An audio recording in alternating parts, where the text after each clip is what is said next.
రాష్ట్రం దివాళా తీస్తుంది. జగన్మోహన్ రెడ్డి సోమరపోతులు చేశాడు. నువ్వు బటన్ నొక్కితే సరిపోయిందా, నువ్వు అభివృద్ధి ఏం చేసావు? పోర్టు కడుతున్నాడు జగన్మోహన్ రెడ్డి గారు. ఈ రాష్ట్రంలో 4 పోర్టులు కడుతున్నాడు. మరి చంద్రబాబు నాయుడు గారు ఎన్ని పోర్టులు కట్టాడు? 14 సంవత్సరాలు ఒక పోర్టు కట్టాల. అదేవిధంగా ఫిషింగ్ జెట్టీలు అంటే ఫిషింగ్ పలికారులు ఫిషర్మెన్స్ వాళ్ళకి ఫిషింగ్ జెట్టీలు లేవు. ఎక్కడికి వెళ్ళేవారు? వాళ్ళు గుజరాత్ వెళ్ళి ఫిషింగ్ జెట్టీల్లో చేపలు పట్టుకునేవారు. వాళ్ళకి అవతల గుజరాత్ దాటి కొంచెం అవతలకి వెళ్తే మనకు ఉన్నటువంటి ఫిషర్మెన్స్ని పాకిస్తాన్ వాళ్ళు అరెస్ట్ చేసి జైల్లో పెడితే వాళ్ళని తీసుకొచ్చేటువంటి పరిస్థితి ఉంటుంది. చంద్రబాబు నాయుడు చెబుతాడు ఈ పక్కన సన్ రైజ్ స్టేట్ అని 940 కిలోమీటర్ల తీర ప్రాంతం ఉందని చెప్తాడు. ఫిషింగ్ జెట్టీలు ఇచ్చాపురం నుంచి తడదాకా 10 ఫిషింగ్ జెట్టీలు కట్టాడు జగన్మోహన్ రెడ్డి గారు. చంద్రబాబు నాయుడు గారు 14 సంవత్సరాలు ఒక ఫిషింగ్ జెట్టి కట్ల, ఒక మెడికల్ కాలేజీ కట్ల, ఒక సచివాలయం తీసుకురాలా, ఒక ఆర్బీకే సెంటర్ తీసుకురాలా. ఈ రాష్ట్రంలో 3,25,000 మంది గవర్నమెంట్ ఎంప్లాయీస్ ఉంటే ఈ 70 సంవత్సరాల్లో జగన్మోహన్ రెడ్డి గారు వచ్చినాక 2,25,000 మందికి గవర్నమెంట్ ఎంప్లాయ్మెంట్ ఇచ్చాడు. ఇప్పించినా కూడా మన కాంగ్రెస్ చెల్లెమ్మ జగన్మోహన్ రెడ్డి గారు ఏం చేయలేదని చెప్తూ ఉంటుంది. షర్మిలమ్మ చంద్రబాబు నాయుడు గారి వదిన వస్తుంది, బీజేపీ వదినమ్మ. ఆవిడ వచ్చి జగన్మోహన్ రెడ్డి గారిని తిడుతుంది. దత్తపుత్రుడు ఒక పక్కన, ఉత్తపుత్రుడు ఒక పక్కన, పవన్ కళ్యాణ్, లోకేష్ బాబు వీళ్ళు జగన్మోహన్ రెడ్డి గారిని తిడతాం. ఈ రాష్ట్రంలో నిన్న చెప్తాడు, మీరు అక్కడ తాడేపల్లి కూడా సభ చూసేవారు కదా, వామన అవతారమో ఏమవుతారో, వామన అవతారం అంట. ఈయన కాల్ లేపు చూపిస్తున్నాడు. జగన్మోహన్ రెడ్డి గారిని తొక్కితే పాతాళానికి వెళ్ళిపోతాడంట. ఈ రాష్ట్రంలో ఉన్నటువంటి 5 కోట్ల మంది జనాభా ఉత్తపుత్రుని, దత్తపుత్రుని, తండ్రిని, వృద్ధాప్య తండ్రిని తొక్కితే 24 సీట్లకు పరిమితమై పాతాళంలోకి వెళ్ళిపోయారు. ఈరోజు జగన్మోహన్ రెడ్డి గారిని ఎదుర్కోలేక ఇంతమంది కలిసి చంద్రబాబు నాయుడు గారి మధ్యలో నుంచి ఉంటాడు. ఈ పక్కన ఉత్తపుత్రుని పెట్టుకున్నాడు, ఈ పక్క దత్తపుత్రుని పెట్టుకున్నాడు. ముందు బీజేపీ వదినమ్మ, వెనకాల కాంగ్రెస్ చెల్లెమ్మ.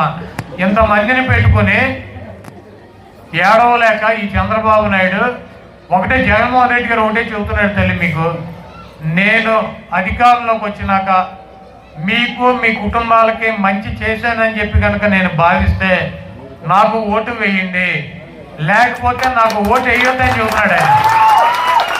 నేను మంచి చేశానని భావిస్తే నాకు ఓటు వేయండి, లేకపోతే వేయొద్దని చెబుతున్నాడు ఆయన. మేము కూడా అదే చెబుతున్నాం. చంద్రబాబు నాయుడికి దమ్ము ధైర్యం ఉంటే 14 సంవత్సరాలు ముఖ్యమంత్రిగా పనిచేశాడు. 14 సంవత్సరాలు ముఖ్యమంత్రిగా పనిచేశాడు. పవన్ కళ్యాణ్ గారు 2014లో సపోర్ట్ చేశాడు. నేనుంటాను, చంద్రబాబు నాయుడిని రూట్లో నడుపుతాను, మీకు మంచి చేస్తానని చెప్పాడు. పవన్ కళ్యాణ్ని, చంద్రబాబుని చెప్పమనండి. మేము మంచి చేసామని కనుక భావిస్తే 14 సంవత్సరాల్లో మాకు ఓటేమని చెప్పమనండి. ఇది చెప్పట్లా. చంద్రబాబు నాయుడు, పవన్ కళ్యాణ్ వీళ్ళందరూ ఒకటి. జగన్మోహన్ రెడ్డి సైకో. దేనికి సైకో? ఏం చేశాడు? ఎప్పుడు నవ్వుతూ ఉంటాడు, ఏడు మొహం కూడా పెట్టుకోడు. 16 నెలలు జైల్లో పెట్టినా కూడా అరెస్ట్ చేసి లోపల తీసుకెళ్తానని నవ్వుతా వెళ్ళాడు. రిలీజ్ అయినప్పుడు కూడా నవ్వుతూ వచ్చాడు. ఎన్ని కష్టాలు ఉన్నా, ఆయనకి ఎన్ని ఇబ్బందులు ఉన్నా, రాష్ట్రానికి ఎంత ఆర్థిక ఇబ్బంది ఉన్నా ఆ బటన్ నొక్కేటప్పుడు చిరునవ్వుతో నొక్కుతాడు. ఎప్పుడన్నా ఆయన మొహంలో ఆ నవ్వు తప్పించి ఏమైనా కనపడుతుందా జగన్మోహన్ రెడ్డి గారి మొహంలో? వీళ్ళు ఒకడు మాడి మొహం, ఒకడు చించుకుంటాం, ఒకడు ఫ్రస్ట్రేషన్, ఒకడు పిచ్చి గంతులు. ఇటువంటి సైకోలందరూ కూడా జగన్మోహన్ రెడ్డి గారి మీద పడి వేధించేటువంటి పరిస్థితి ఉంటుంది. తప్పకుండా మీ అందరూ పైన ఉన్నటువంటి భగవంతుడు ఆశీస్సులు జగన్మోహన్ రెడ్డి గారికి ఉన్నాయి. ఈ రాష్ట్రంలో ఉన్నటువంటి 5 కోట్ల ప్రజల ఆశీస్సులు జగన్మోహన్ రెడ్డి గారు ఉన్నాయి. సూర్యుడు తూర్పున ఉదయిస్తాడు, ఒకవేళ పడమర ఉదయిస్తాడేమో నాకు తెలియదు, కానీ జగన్మోహన్ రెడ్డి గారికి ఉన్నటువంటి ప్రజాబలం ముందు మే ఆఖరికి జగన్మోహన్ రెడ్డి గారిని ముఖ్యమంత్రిగా ప్రమాణ స్వీకారం చేయకుండా ఆపగలిగినటువంటి సత్తా, దమ్ము ఉన్నటువంటి మగాడు ఈ రాష్ట్రంలోనే పుట్టలేదు. జగన్మోహన్ రెడ్డి గారు నమ్ముకుంది ఆ పైన ఉన్నటువంటి దేవుణ్ణి, ఇక్కడ ఉన్నటువంటి ప్రజల్ని. నేను మంచి చేస్తే నాకు ఓటేయండి అని చెప్పి దమ్ముగా ధైర్యంగా మాట్లాడగలిగినటువంటి ఏకైక ముఖ్యమంత్రి భారతదేశ చరిత్రలోనే జగన్మోహన్ రెడ్డి గారు.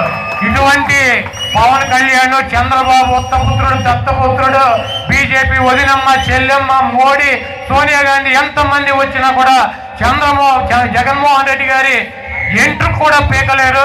ఈ రాష్ట్రంలో జగన్మోహన్ రెడ్డి గారిని అధికారంలోంచి ఎంచగలిగినటువంటి శక్తి సామర్థ్యాలు ఎవరికీ లేవు. మనందరం కూడా అండగా ఉందాం, జగన్మోహన్ రెడ్డి గారితో నడుద్దాం, జగన్మోహన్ రెడ్డి గారి వెంబట ఉందాం.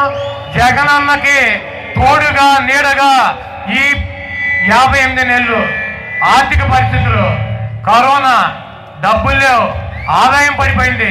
ఏ రోజైనా వంక పెట్టి ఒక్క 5 పైసల పిల్లలు చెప్పినటువంటి మాట ఆపాడా? అదే ఈ దుర్మార్గుడు చంద్రబాబు అయితే ఏం చేసేవాడు?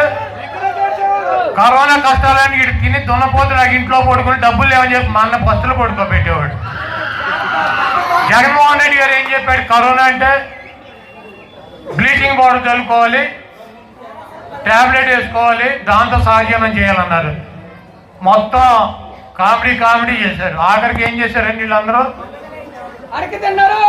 అదే బ్లీచింగ్ పౌడర్ కొట్టుకున్నారు, డోలో ట్యాబ్లెట్ వేసుకున్నారు, మూతికి మాస్క్ పెట్టుకున్నారు. మా చంద్రబాబు నాయుడు గారు అయితే అంతరిక్షంలో నుంచి వచ్చినట్టు పెట్టాడు. మాస్కులు గీసుకులు ప్లాస్టిక్ కవర్లు పెట్టి తిరిగాడు.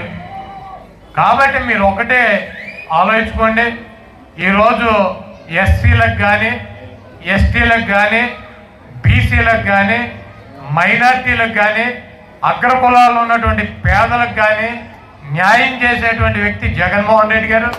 ఈరోజు ఆయన ఇచ్చినటువంటి పార్లమెంట్ సీట్లు చూసుకోండి, 11 మందికి బీసీలు ఇచ్చాడు. 25 సీట్లలో 11 మందికి బీసీలు, 4 ఎస్టీలు, 1 ఎస్టీ, 1 మైనార్టీ సీట్ ఇస్తారని చెబుతున్నారు. అంటే 8 అగ్రకులాలకు ఇచ్చారు. గతంలో చూసుకుంటే 5 ఎస్సీ ఎస్టీ సీట్లు పోతే 1-2 బీసీలకు ఇచ్చి మిగిలినటువంటి 16-17 సీట్లు కూడా ఓసీలే ఉన్నటువంటి పరిస్థితి ఉండేది. దాన్ని మార్పు తీసుకొచ్చాడు.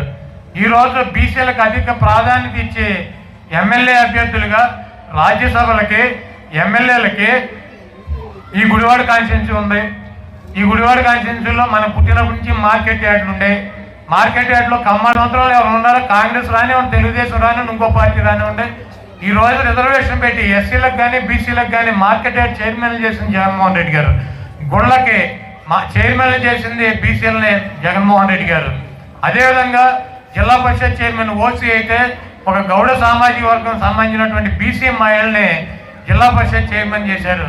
విజయవాడ నగరంలో మేయర్ ఓసీ అయితే ఒక నగరాలకు సంబంధించినటువంటి బీసీ మహిళల్ని మరి అక్కడ మేయర్ని చేసినటువంటి పరిస్థితి.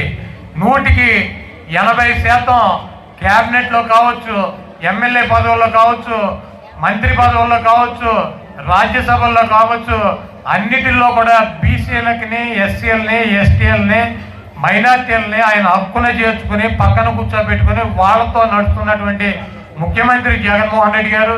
ఈరోజు చంద్రబాబు నాయుడు కావచ్చు, పవన్ కళ్యాణ్ కావచ్చు, వీళ్ళందరూ కూడా చెప్పేటువంటి మాటలకి, చేసేటువంటి పనులకి పొంతలు లేనటువంటి వ్యక్తులు. తప్పకుండా మీరే జగన్మోహన్ రెడ్డి గారికి స్టార్ క్యాంపియన్లు అయ్యి జగన్మోహన్ రెడ్డి గారి సునామీలో, ఫ్యాన్ గాల్లో ఆ తుప్పట్టేసినటువంటి తుప్పు సైకిల్ని మనకి ఏది ఇక్కడే పక్కన చంద్రగాలు ఉంటుంది, దాంట్లో పడేస్తే ఆ కొల్లెట్టు కొట్టుకుపోయి సముద్రంలో కలిసిపోతుంది. మనం దూరం కూడా వెళ్ళదు.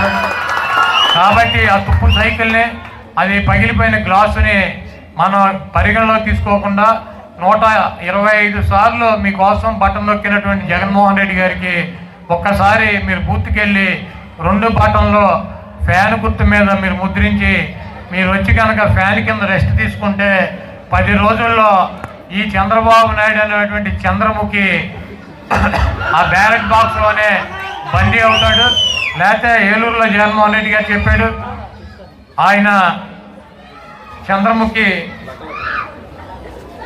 టీ గ్లాస్ పట్టుకుని లక్కమని చెప్పి వచ్చి మీ తలుపు కట్టి మీ రక్తం డ్రాపుల్లో లాగా తాగుతాడని చెప్పి తప్పకుండా మీరు మాత్రం జగన్మోహన్ రెడ్డి గారికి మద్దతుగా ఉండమని చెప్పి కోరుకుంటూ సెలవు తీసుకుంటాను.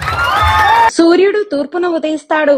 ఒకవేళ పడమరన ఉదయించినా సరే జగన్మోహన్ రెడ్డి ముఖ్యమంత్రిగా ప్రమాణ స్వీకారం చేస్తారని వైసీపీ ఎమ్మెల్యే కొడాలి నాని వ్యాఖ్యానించారు. ఆయన మాట్లాడుతూ ఆ భగవంతుడి ఆశీస్సులతో పాటు 5 కోట్ల మంది ఆంధ్రుల ఆశీస్సులు జగన్ కు ఉన్నాయని, సూర్యుడు పడమరన ఉదయించినా సరే మే ఆఖరులో జగన్మోహన్ రెడ్డి ముఖ్యమంత్రిగా ప్రమాణ స్వీకారం చేస్తారని జోస్యం చెప్పారు. అలా చేయకుండా ఆపగలిగే దమ్ము ధైర్యం ఉన్న మగాడు ఈ రాష్ట్రంలో పుట్టలేదని, భారతదేశంలో మంచి చేస్తే నాకు ఓటు వేయండి అని ధైర్యంగా అడగగలిగిన ఏకైక సీఎం జగనే అని తెలిపారు. ఈ చంద్రబాబు, పవన్ కళ్యాణ్, బీజేపీ వదినమ్మ, కాంగ్రెస్ చెల్లెమ్మతో పాటు సోనియా గాంధీ, మోడీ ఎవరు వచ్చినా జగన్ వెంట్రుక కూడా పేకలేరని ఘాటు వ్యాఖ్యలు చేశారు. జగన్ పరిపాలించిన 58 నెలల్లో కరోనా వల్ల ఆర్థిక పరిస్థితులు దెబ్బతిన్నా ఏ రోజు కూడా ప్రజలకి ఒక్క రూపాయి కూడా ఆపలేదని, అదే చంద్రబాబు అయితే కరోనా పేరు చెప్పి డబ్బులు లేవని పస్తులు పడుకోబెట్టే వారిని ఎద్దేవా చేశారు. అందుకే మనమందరం జగనన్నకు తోడుగా నీడగా ఉంటూ జగన్మోహన్ రెడ్డిని గెలిపించుకుందామని కార్యకర్తలకు నిర్దేశం చేశారు.